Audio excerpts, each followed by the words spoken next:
All right, welcome back, everybody. So today we're going to go over runtime notations. So what are these runtime notations? We have 5 notations we're going to go over today. This one is big O, little o, theta, big omega, and then little omega.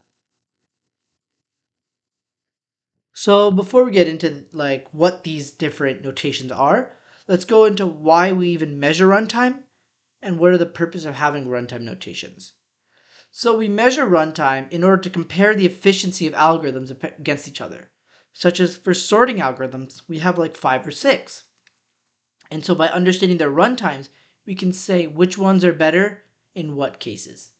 And then the runtime notations help us just simplify how we think about how the algorithm grows on a graph of input size to time. So have you ever heard the term, oh, this algorithm grows linearly? That means as the input size increases, the time increases at that same kind of rate. Linear correlation. All right. So let's go into the most famous one and the most widely used one, big O. Big O is often called worst case. This is the worst case scenario.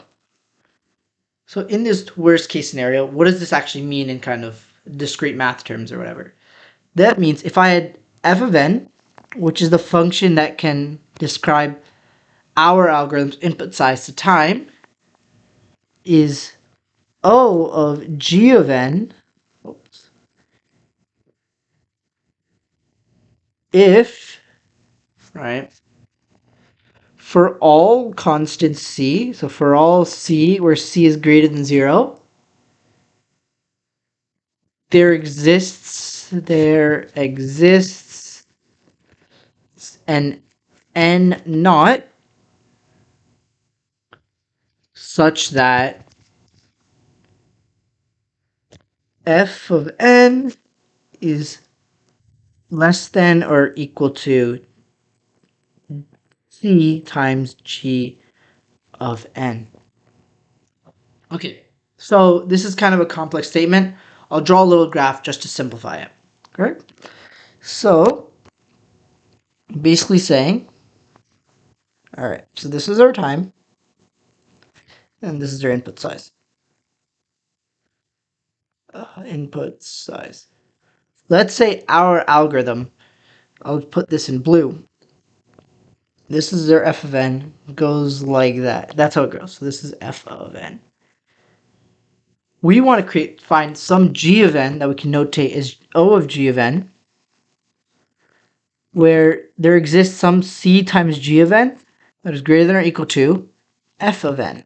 So we can easily say, oh, after this point, or like right here, let me actually go to gray.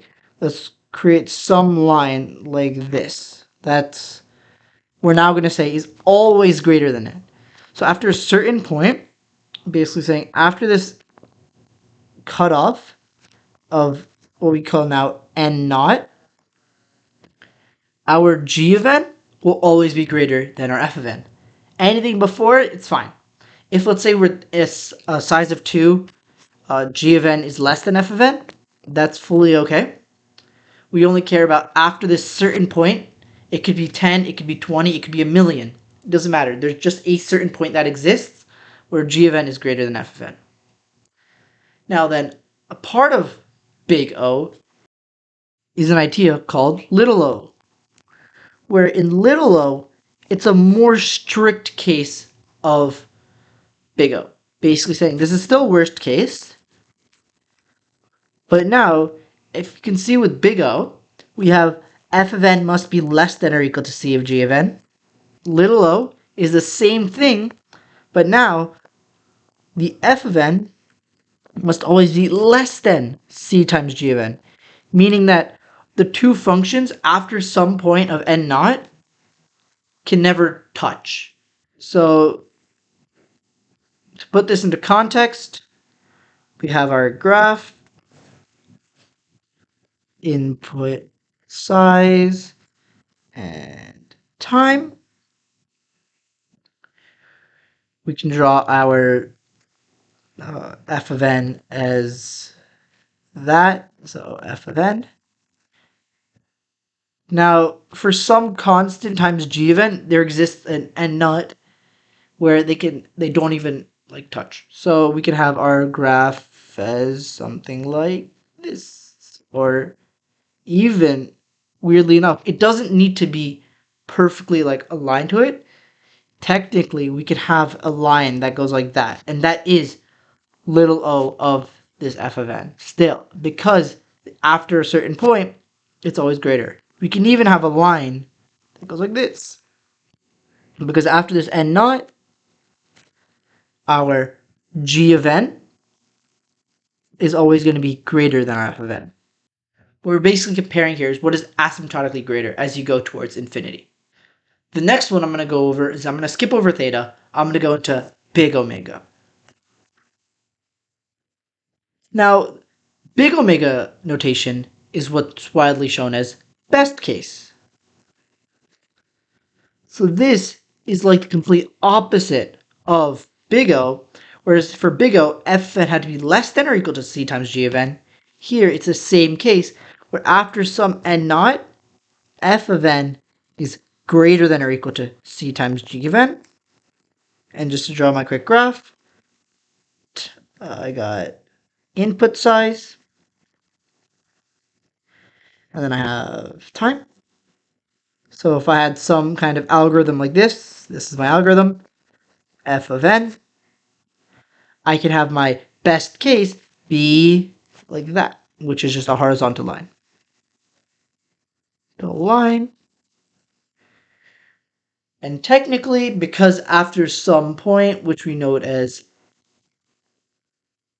n naught, f of n is always greater than or equal to c times g of n, our g of n will become little o of g of n is equal to f of n. And then, like how little o was to big O, little omega is a more strict version of big omega. So this is still best case, but now this doesn't exist, where there's no greater than or equal to, it's just f of n is greater than c times g of n, meaning that our c times g of n will always be less than our f of n. All right. The final one is the theta notation. So if we have best case and we have worst case, what is theta then? So theta is actually a mix of the two. Where now we say that it's mixed. Where f of n is theta of g of n if there exists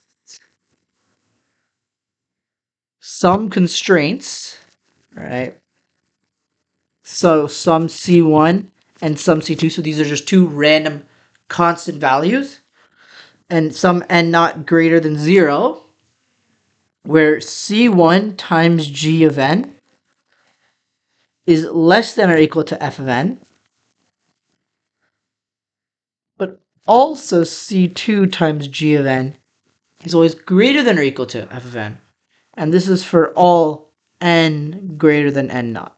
So putting this on a graph, just to simplify it, we have input size and we have time.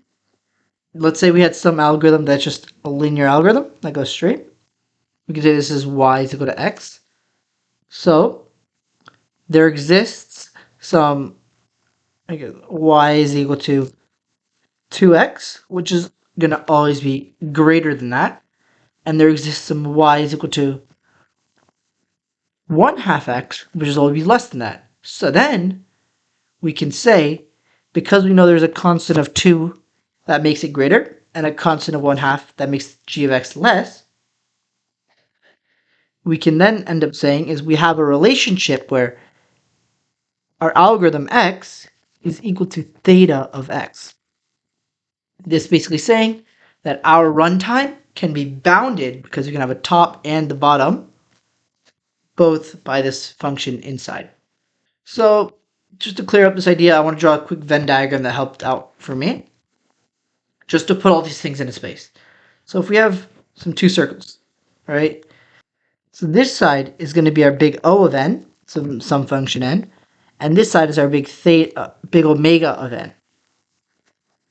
Now in our big O of n, we have the strict case, which are all the functions that are strictly greater than a function of f of n, and this is going to be our little o of n. And then on the right side, we have all the functions that are strictly smaller than f of n, so that'll be little omega of n. And then in the inside, where big O n and big omega of n area that they're both a part of, this is going to be theta of n. Basically saying if a function is big O of n and big omega of n, it's also theta of n. Or just a little overview of what these are. But as we watch more algorithm videos in the future, we'll truly break down these ideas and show how we can get them from an algorithm. Goodbye.